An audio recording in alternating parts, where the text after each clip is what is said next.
on parle de la gestion des risques corpaux, là, c'est qu'on peut transférer une partie de ce risque-là à une tierce partie. Si on parle de la gestion du risque corporatif, là, il y en a plusieurs. Tu es d'accord? Oui. Bon. Fait qu'on on a vu les 3 éléments qui feraient en sorte qu'ils pourraient avoir un impact sur ta business. Mais si je la dessine ici, ta business, là, puis je mets ça, puis je mets OPCO. OK? Puis là, vous êtes 2 entrepreneurs. Fait qu'il y a toi, il y a Max, puis il y a Jean. Tu es d'accord? Oui. Bon. Ça, c'est un petit concept napkin qu'on aurait pu faire si on se voyait au restaurant, par exemple. Mais ça, ici, vous payez, vous autres, en T4. Tu me dis que vous payez en salaire. Puis vous avez aussi des dividendes. Donc, dividendes qui sont payables ici. Donc, si jamais il arrive... ce que je veux dire, c'est au niveau du flux monétaire dans ta business, là. C'est ça qui est important. Tu veux protéger ton flux monétaire, donc ton fameux cash flow. Tu es d'accord? Si je te demande c'est quoi un des risques pour un entrepreneur, ça serait quoi?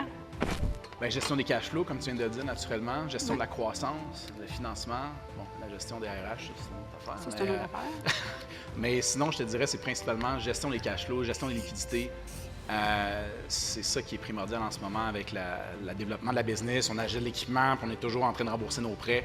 Donc, c'est ça. Puis on est d'accord que si on parle des 3 éventualités qu'on a parlé tantôt, ça pourrait en faire en sorte que tu auras un impact sur ton cash flow. Effectivement.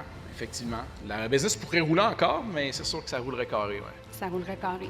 Fait que là, dans le fond, quand on parle de la gestion des risques corpaux, là, c'est qu'on peut transférer une partie de ce risque-là à une tierce partie. OK? Puis si on veut transférer une partie à une tierce partie, bien, on l'appelle l'assureur. OK? Fait que là, je vais venir, là, j'ai choisi du rouge. OK. Tu peux remettre ton veston. Fait que ça, ici, on va nommer Canada Vie. OK?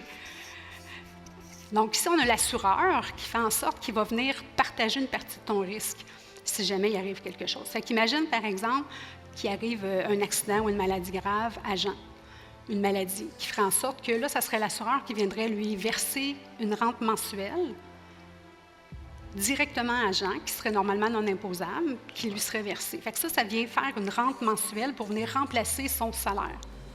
Fait que tu es d'accord avec moi qu'à ce moment-là, il n'y aurait pas besoin de se payer de T4 ou de dividendes. Effectivement. Fait qu'il reste quoi? Il te reste du cash flow.